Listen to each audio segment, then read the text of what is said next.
오늘 우리 공동체에게 주시는 하나님의 말씀은 구약성경 사무엘하 9장 1절부터 13절까지의 말씀입니다. 사무엘하 9장 1절부터 13절까지의 말씀, 저와 여러분들이 한 절씩 교독하고 마지막 13절은 함께 합독하겠습니다.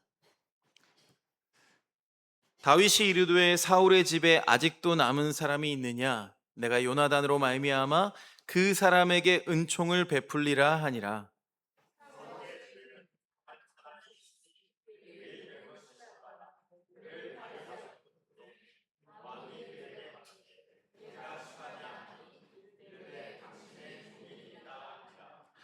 왕이 이르되 사울의 집에 아직도 남은 사람이 없느냐? 내가 그 사람에게 하나님의 은총을 베풀고자 하노라 하니, 시바가 왕께 아뢰되 요나단의 아들 하나가 있는데 다리 저는 자니이다 하니라.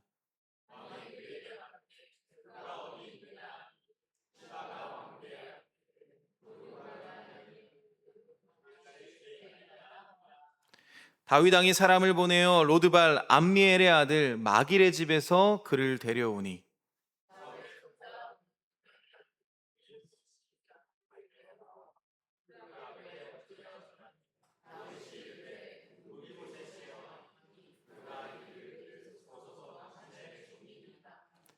다윗이 그에게 이르되 무서워하지 말라. 내가 반드시 내 아버지 요나단으로 말미암아 내게 은총을 베풀리라. 내가 내 할아버지 사울의 모든 밭을 다 내게 도로 주겠고 또 너는 항상 내 상에서 떡을 먹을지니라 하니,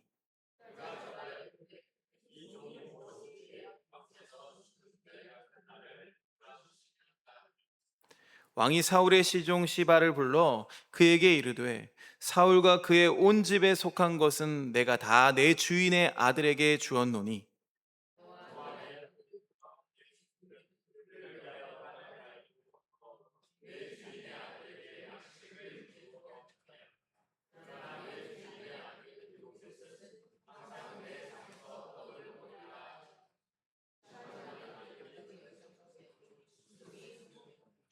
시바가 왕께 아뢰되 내 주 왕께서 모든 일을 종에게 명령하신 대로 종이 준행하겠나이다 하니라. 무비보셋은 왕자 중 하나처럼 왕의 상에서 먹으니라.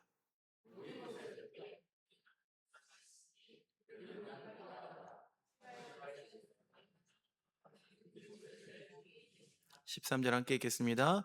무비보셋이 항상 왕의 상에서 먹음으로 예루살렘의 산이라. 그는 두 발을 다 절더라. 아멘. 사랑하는 교우 여러분, 참 더운 날들이 지나가고 있습니다. 한 주간 여러분의 일상은 안녕하셨습니까? 혹시 지난주 말씀 기억하세요? 우리 영혼에도 불쾌지수가 있다고 했죠. 그 불쾌지수를 낮추기 위해서는 이 빈손의 영성을 회복해야 한다라는 말씀을 함께 나눴었습니다. 우리는 어떻게든 세상에서 좀 낙오하지 않으려고, 남들에게 좀 아쉬운 소리 하지 않으려고 전전긍긍하며 살아갑니다.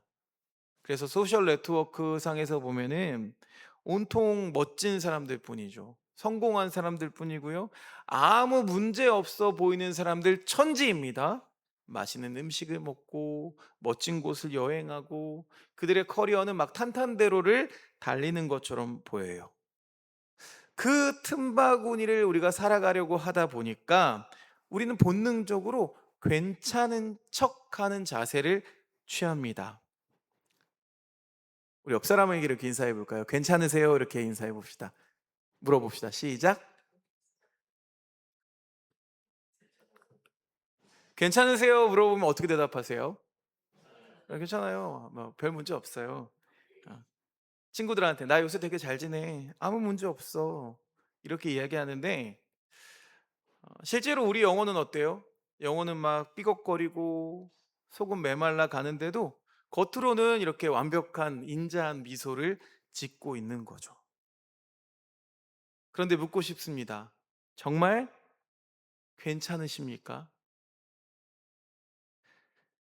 사실 우리는 남에게 절대 들키고 싶지 않은 나만의 절뚝이는 발을 하나씩 다 숨긴 채 살아가고 있지는 않습니까? 자, 오늘 그런 우리들에게 오늘 성경은 우리에게 아주 낯설고 눈물겨운 한 사람을 소개해 줍니다. 그의 이름은 무비보셋입니다. 왕의 식탁이라는 가장 화려한 자리와 또 두 발을 다 절고 있다는 가장 비참한 현실을 동시에 안고 살았던 한 사람의 이야기 속으로 오늘 여러분을 초대합니다. 자, 오늘 말씀에 등장하는 무비보셋은 원래 세상의 기준대로라면 다 가진 사람입니다. 그의 할아버지는요, 이스라엘의 초대왕 사울이었고, 그의 아버지는 온 백성의 사랑을 온몸에 받던 왕세자 요나단이었죠. 그러니까 태어날 때부터 금수저 중에 금수저, 로열 패밀리가 바로 무비보셋이었습니다. 그러니까 앞날은 예상이 되죠.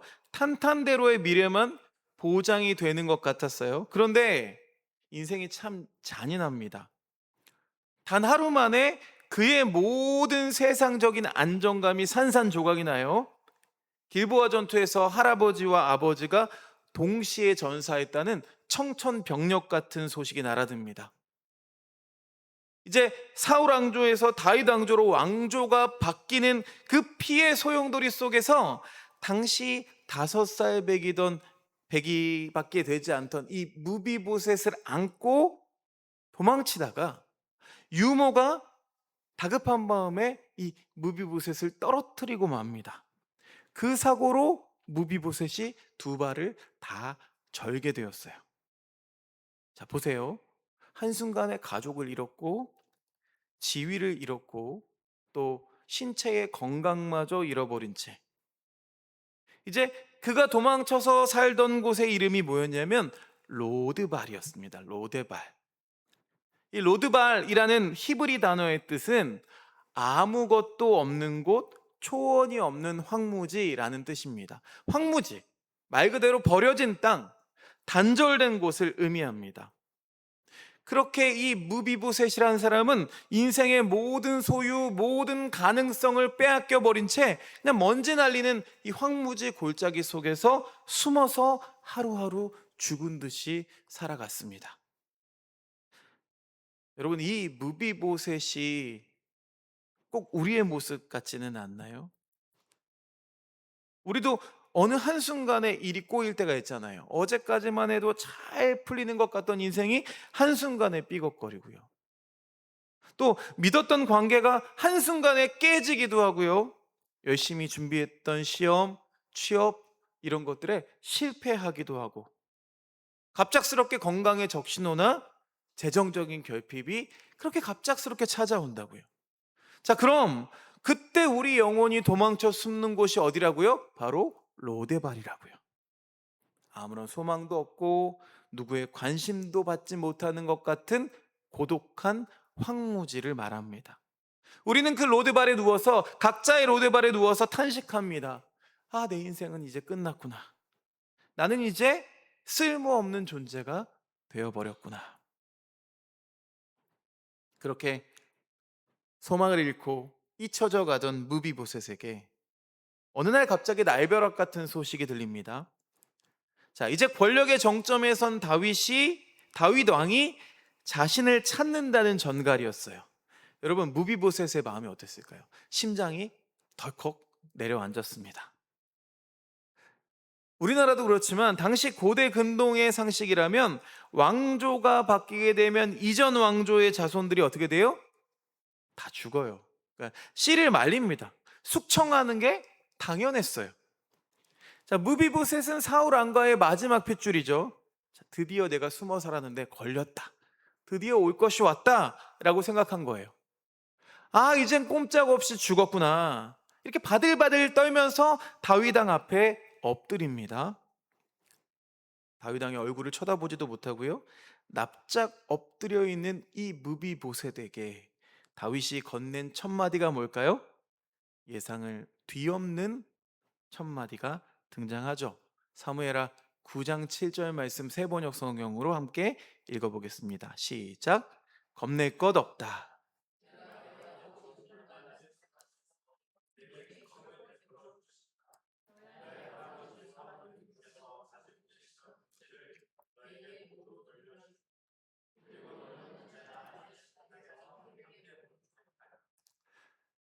여러분 이런 경험 있으신가요? 어렸을 때 있잖아요. 분명히 엄마한테 혼나는 날이에요, 오늘은.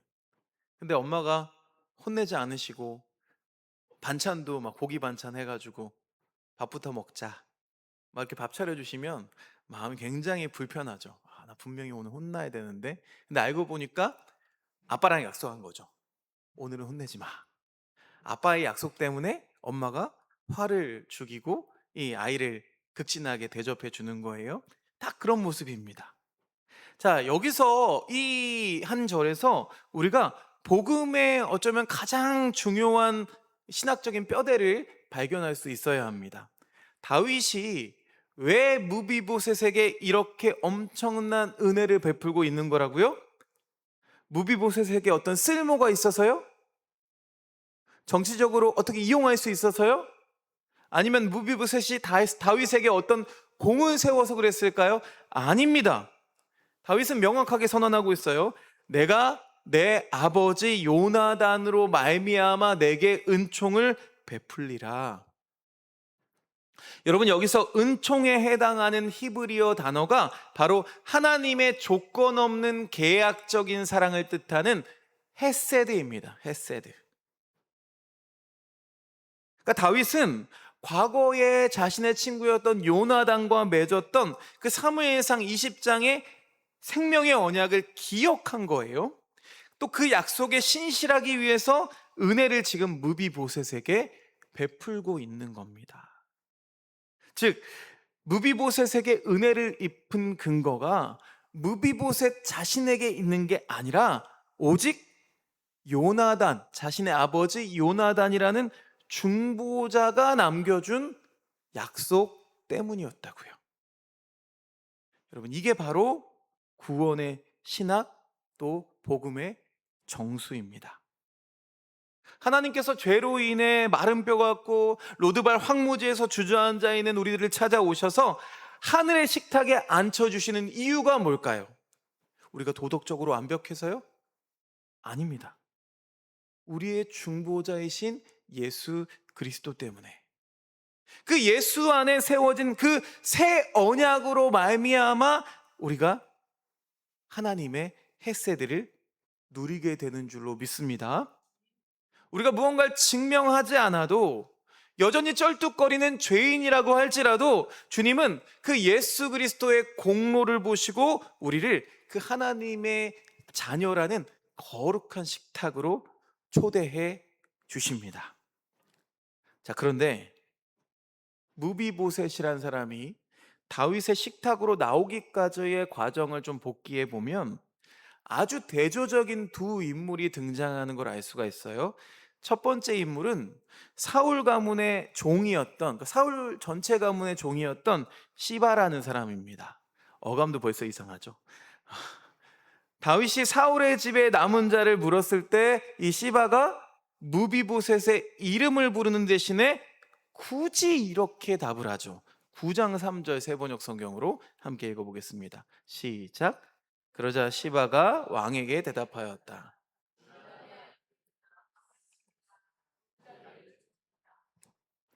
이름을 부르지 않아요. 그냥 그의 장애가 그의 이름이 됩니다. 여러분 요즘에는 인권 신장이 많이 돼서 우리가 장애인들을 보면서 어떤 특별한 명칭들을 사용하지 않죠. 그렇죠? 그냥 그 사람의 이름을 불러주거나 아니면은 그 사람이 앓고 있는 질병이 있다면 거기에 대해서 조금 이렇게 존칭하는 의미를 담아서 이렇게 우리가 부르곤 하는데 불과 한 20년, 30년 전만 해도 어때요? 그냥 쉽게 불렀죠. 그렇죠? 그냥 쉽게 그 환자의 그 병명이나 아니면 앓고 있는 장애가 그 사람의 이름이 돼버립니다. 고대 사회는 더 그렇겠죠. 다리를 저는 사람에게 무슨 힘이 있겠어요? 아무런 힘도 경제적인 가치도 없는 그냥 무능한 존재일 뿐입니다. 그러니까 시바의 머릿속에는 철저하게 세상의 계산기가 돌아가고 있었다는 거예요. 그 사람은 절뚝발이라 쓸모도 없고요. 왕에게 아무런 위협도 되지 않는 그냥 하찮은 인간일 뿐입니다. 그 가치를 깎아내린 거죠. 자, 반면에 또 다른 한 사람이 등장해요. 무비보셋을 거두어 먹이고 있던 또 다른 인물이 하나 있습니다. 바로 로드발에 살던 마길이라는 사람입니다. 4절 말씀 세번역 성경으로 역시 함께 읽어보겠습니다. 시작. 왕이 그에게 물었다. 그는 지금 어디에 있느냐? 시바가 왕에게 대답하였다. 그는 지금 로드발에 있는 암미엘의 아들 마길의 집에서 삽니다.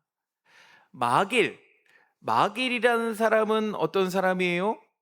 자칫 잘못하면 어떻게 돼요? 역적으로 몰려서 화를 당할 수 있는 망한 왕조, 이미 끝난 왕조의 이 절뚝발이 왕자를 자신의 집에 데려다가 은밀히 먹여주고 보호해 준 사람입니다. 그러니까 아무런 대가도 아무런 보상도 받을 수 없었음에도 불구하고 이 결핍된 한 사람을 향해서 자신의 삶의 공간을 내어주는 그야말로 헤세드, 조건 없는 환대를 베풀어 준 사람이었어요. 자, 지난주 말씀에서처럼 무비보셋이 절망 속에서 갈증을 느끼고 서성이고 있을 때 마길이 먼저 다가와서 시원한 냉수 한 그릇을 건네 주었다는 거죠. 이 장면을 제가 묵상하면서요, 우리 최수석 집사님이 요즘에 조선의 왕들 다루니까 단종을 꼭 다뤄달라고 그러는데 단종이랑 비교할 수 있는 이스라엘 왕이 없어요. 근데 오늘 생각이 났어요. 잠깐. 조선시대에 한 의인이 있습니다.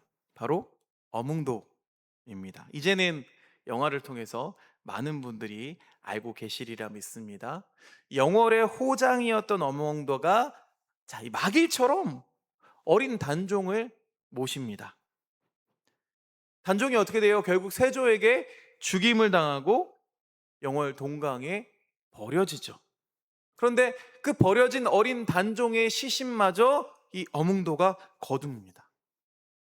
여러분, 어쩌면은요, 마길처럼 삼족이 멸할 수 있는 대역죄임을 알고 있어요. 그런데 어떻게 결정하냐면 옳은 일을 하다 죽을지언정 차마 이 시신을 내가 외면할 수가 없다 하면서 자신의 지게에 단종의 시신을 싣고 몰래 장사를 지냈다고 하죠.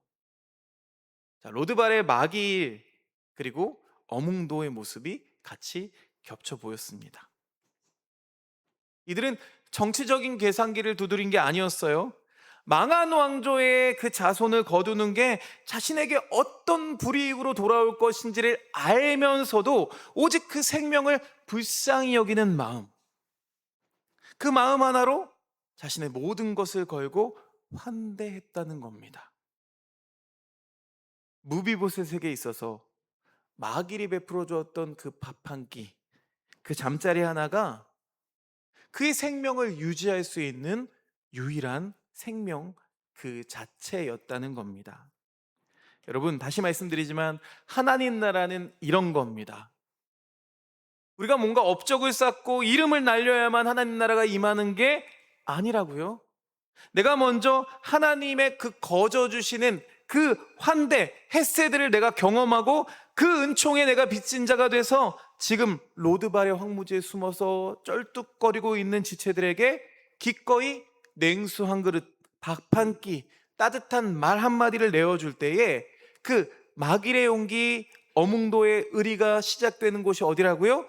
그곳이 바로 이 땅에 임한 하나님 나라인 줄로 믿습니다. 여러분, 세상은요 언제나 우리를 시바의 시선으로 바라봅니다. 우리의 약점, 우리가 가지고 있는 결핍을 막 들추어내면서 쓸모를 계산하죠. 그런데 하나님 나라는 마길의 집과 같습니다. 아무런 조건이 없이 또 우리의 부러진 발을 탓하지 않고 품을 내어주는 환대의 공간입니다. 여러분, 훗날 보면은요 이 무비보셋 역시 이 마길의 환대 또 다윗의 환대를 거쳐갔잖아요. 무비보셋 역시 훗날 다윗 가문이 위기에 처해 있을 때 자신이 가지고 있는 것을 아낌없이 내어놓는 진정한 환대의 사람으로 거듭납니다. 자, 오늘 말씀으로 다시 돌아가서요, 마침내 무비보셋이 다윗 왕의 식탁에 함께 앉게 됐습니다. 여러분, 왕의 상을 한번 생각해 보세요. 온갖 진수성찬이 차려져 있고요. 그 자리에는 다윗 왕의 아들들이 함께 앉아 있죠. 뭐 암논, 압살롬, 솔로몬, 그 왕자들 중에서도 최고의 엘리트들이 함께 이 무비보셋과 앉아 있는 거예요. 왕의 식탁이 상징하는 여러 상징들이 있겠지만 그거 단순한 밥상이 아니잖아요. 지금도 대통령하고 만찬을 함께 하기가 쉽습니까? 어렵죠. 그 만찬에도 여러 외교적인 그런 그 장치들이 많이 마련돼 있잖아요. 이 왕의 식탁이라고 하는 것은 당대 최고의 지위, 명예, 그리고 안전을 상징하는 그들만의 우주적인 공간이었습니다. 자, 그 화려하고 완벽한 식탁 한 구석에 로드발 황무지에서 갓 올라와서 때가 꾀죄죄하고 두 발을 쩔뚝거리고 있는 이 무비보셋이 나란히 앉아 있는 광경을 한번 상상해 보세요. 참 이질적이고 낯선 풍경이겠죠.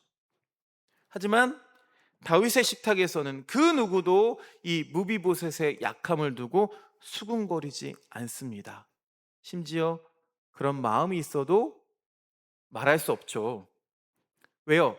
다윗이 베푼 은혜가 그가 가진 결핍보다 훨씬 컸기 때문입니다. 여러분, 이게 바로 성경이 말하는 진짜 환대입니다. 우리는 종종 이렇게 생각해요.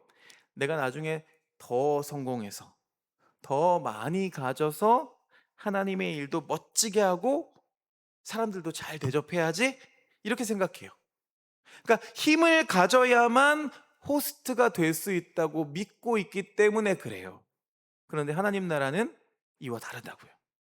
이 다윗의 식탁에 초대받은 무비보셋처럼 우리가 먼저 하나님의 전적인 환대를 경험하는 게스트가 되어야 한다고 말씀드렸습니다. 내가 자격이 없는데 게스트가 돼서 이 왕의 식탁에 앉아 볼 때에 그 환대, 그 은총의 고마움을 뼈저리게 알게 되겠죠. 그런 사람들은 어떻게 고백하나요? 아, 내 인생은 내 힘으로 유지되는 게 아니구나. 전적인 은혜로 내가 먹고 마시는구나. 이 결핍의 기억을 가진 사람들만이 비로소 세상에 나가서 이 목마른 자들에게 시원한 냉수 한 그릇을 아낌없이 내어주는 진짜 환대하는 호스트가 될 수 있다는 겁니다. 자, 오늘 말씀의 하이라이트는 바로 이 부분입니다. 가장 아름답고 가장 가슴 시린 구절인데요. 13절 말씀을 세번역 성경으로 함께 읽어보겠습니다. 시작.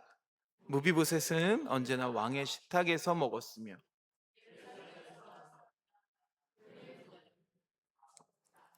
자, 말씀 보니까요, 이 무비보셋은 이제 언제나 왕의 식탁에서 함께 먹었고 로드발이 아니라 이제 예루살렘에서 살게 되었대요.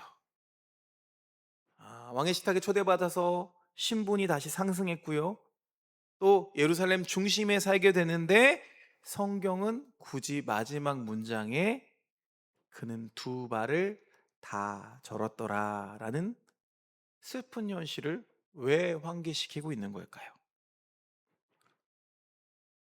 여러분, 이겁니다. 왕의 식탁에 앉았다고 해서 그 부러진 발이 기적적으로 고쳐지는 게 아니라는 거예요. 그의 절뚝이는 걸음걸이는 여전합니다. 여전히 혼자서는 일어설 수도 없고 누군가의 도움 없이는 이 식탁 앞으로 나아올 수조차 없습니다. 그렇다면 뭐가 달라졌을까요? 왕의 식탁에 앉아있는 무비보셋은 과연 뭐가 달라진 걸까요? 그의 부러진 두 발이 하얀 테이블보 아래로 가려지기 시작했다는 겁니다. 그 왕의 식탁을 덮은 은혜의 흰색 테이블보가 무비보셋이 가지고 있는 가장 치명적인 약함과 부끄러움을 덮어준 겁니다. 그러니 식탁 위에 있는 모습을 보면요, 다른 왕자들과 똑같이 귀하고 존엄한 왕의 아들처럼 보여요. 오직 식탁 아래에만 그의 아픔이 머물러 있을 뿐입니다. 여러분, 우리가 크리스찬으로 살아가는 모습이 이런 모습 아니겠어요? 우리의 약함이 없어져서, 우리가 강해져서 진짜 크리스찬이 되는 건가요? 아니죠. 여전히 나는 부족하고요. 여전히 나는 연약하죠. 그러나 그 연약함을 하나님의 은혜로 덮어주실 때 우리가 왕의 자녀가 될 수가 있는 거죠. 그런데 우리는 어떻게 기도해요? 살아가다 보면은 내 부러진 발 좀 고쳐달라고, 하나님 내 약점을 좀 없애달라고 이렇게 기도합니다. 하나님, 나는 왜 이 모양이에요? 왜 나에게는 이런 아픔이 있고 이런 열등감이 있습니까? 제발 이것 좀 해결해 주십시오. 그런데 주님은 어떻게 하세요? 그런 우리의 약점을 즉각 없애주는 대신에 당신의 거룩한 은혜의 테이블보로 우리의 약함을 덮어버리십니다. 그 순간, 사랑하는 여러분, 우리의 약함은 더 이상 감추어야 할 수치가 아닙니다. 이 다윗 왕 식탁 아래 숨겨진 무비보셋의 두 발처럼 그건 매일 왕의 은혜를 덧입지 않으면 한순간도 살 수 없음을 증명하는 가장 아름다운 흔적, 즉 은혜의 징표가 되는 겁니다. 그러니 우리가 가지고 있는 연약함이 있다면, 우리가 가진 절뚝거림이 있다면, 여러분, 그것 때문에 하나님 없이 살아가는 은혜의 징표가 되는 줄로 믿습니다. 사랑하는 하나교회 교우 여러분, 교회는, 그리고 하나님 나라는 어떤 곳이어야 할까요? 완벽하고 흠없는 사람들이 모여가지고 자기 잘난 것, 그런 걸 뽐내는 전시장이 되어야 할까요? 아니죠. 교회는 여전히 두 발을 절고 있는 이 무비보셋들이 왕의 식탁 아래로 모여드는 환대의 공간이어야 합니다. 모두 다 그렇지는 않겠지만 우리는 예배의 자리로 나올 때 생각보다 많은 세상의 포장지를 겹겹이 두르고 나옵니다. 아무렇지도 않은 척해요. 이번 주도 괜찮았어. 이 정도면 괜찮았어. 아무 일 없어. 근데 그 포장지를 한꺼풀만 벗겨내면 우리 안에는 뭐가 있어요? 관계의 실패에서 쩔뚝이는 발이 있죠. 죄의 항상성에 굴복해서 무릎 꿇어버린 그 무릎이 있죠. 미래의 불안감에 벌벌 떨고 있는 모습이 고스란히 남아 있습니다. 사랑하는 여러분, 이제 우리는요, 괜찮은 척하는 가짜 자세를 좀 내려놨으면 좋겠습니다. 서로를 향해서 날카로운 가시를 세우던 그 예민함을 좀 누그러뜨렸으면 좋겠습니다. 그저 주님의 은혜의 테이블보 아래서 우리의 약함을 정직하게 직면하기를 원합니다. 교회는 어떤 곳이라고요? 내가 약해도 괜찮은 곳. 내 부러진 발을 부끄러워하지 않아도 되는 곳이 바로 주님의 식탁이 되어야 할 줄로 믿습니다. 우리가 주님께 이 어마어마한 환대를 거저 받았다면 이제 우리들의 시선은 어디로 향해야 돼요? 자연스럽게 우리 주변의 다른 로드바를 향해야 합니다. 혹시 내 주변에 자신이 죽은 개 같다면서 방구석 황무지에서 숨어서 울고 있는 지체들은 없는지, 우리 자녀들이 그렇진 않은지, 우리 지친 청년들이 그렇진 않은지, 또 외로운 이웃들이 있지는 않은지, 그런 사람들이 있다면 그들을 향해서 기꺼이 손을 내밀기를 원합니다. 너의 발이 부러졌어도 괜찮아. 그 모습 그대로 나와 함께 왕의 식탁에 함께 앉자.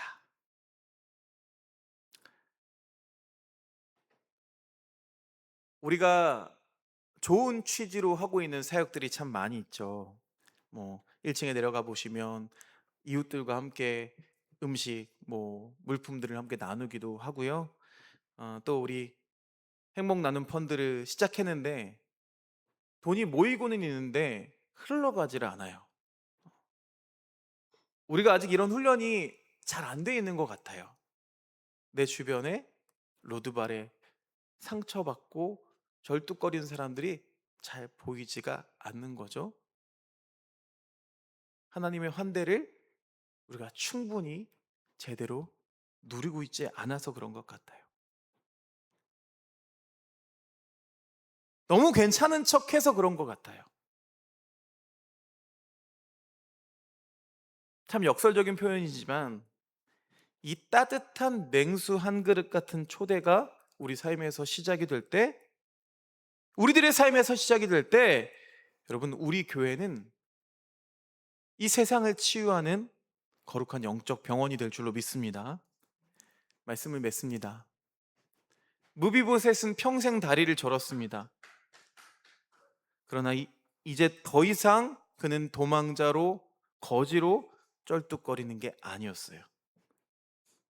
이제 그는 왕의 아들이라는 당당한 정체성을 품고 당당하게 쩔뚝거리면서 예루살렘 거리를 걸어 다닙니다. 비록 다리는 불편했지만 그의 영혼은 그 누구보다 자유롭고 풍요로웠습니다. 사랑하는 여러분, 여러분 삶에도 여전히 고쳐지지 않는 고질적인 약함이 있으십니까? 괜찮습니다. 빈손이어도 괜찮고 부러진 발이어도 괜찮습니다. 사랑하는 여러분, 우리의 빈손과 부러진 발은 하나님의 압도적인 은혜가 머무는 가장 완벽한 자리가 되는 줄로 믿습니다. 우주보다 더 크신 하나님이 우리의 인생의 호스트가 되어주셔서 매일 우리들의 삶에 시원한 은혜의 생수를 공급해 주시고 사랑의 식탁으로 우리를 초대해 주셔서 우리를 먹여주실 줄로 믿습니다.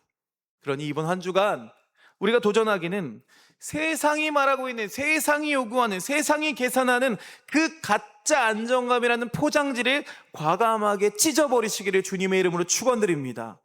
그리고 내 삶의 부러진 발을 그 주님의 테이블 아래에 맡겨둔 채 주님께서 주시는 그 당당함으로 우리의 일상을 향해서 힘차게 걸어 나가시기를 주님의 이름으로 간절히 축원합니다. 기도합니다. 사랑과 은혜가 풍성하신 하나님 아버지, 세상 속에서 강한 척, 완벽한 척 버텨내느라 잔뜩 긴장하고 뒤틀려 있던 우리들의 영혼을 이 시간 주님의 따뜻한 식탁으로 불러주시니 참 감사합니다. 우리는 늘 내 삶의 약함과 부러진 뼈를 원망하며 스스로를 가치 없는 존재라 생각하고 로드발 황무지 속에 숨어서 지내곤 했습니다. 그러나 오늘 이 시간 자격 없는 우리를 겁내지 말아라, 무서워하지 말아라 말씀하시며 당신의 식탁으로 기꺼이 초청해 주시는 주님의 환대를 마주합니다. 우리의 부러진 두 발이 주님의 십자가 은혜라는 하얀 테이블보 아래에 가려지게 하여 주옵소서. 내 약함 때문에 낙심하지 않게 하시고 오히려 약할 때 강함이 되시는 주님의 보배를 우리 질그릇 안에 가득 담아 당당하게 걸어가게 하옵소서.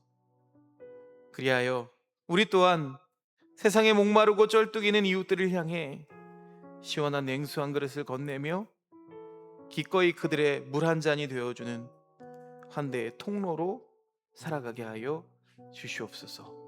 우리를 왕의 자녀 삼아주신 예수 그리스도의 이름으로 기도드립니다. 아멘. 함께 찬양합니다. 모든 것이 주님께서 베푸신 은혜입니다. 이 찬양 고백을 우리의 고백으로 함께 올려드리기 원합니다.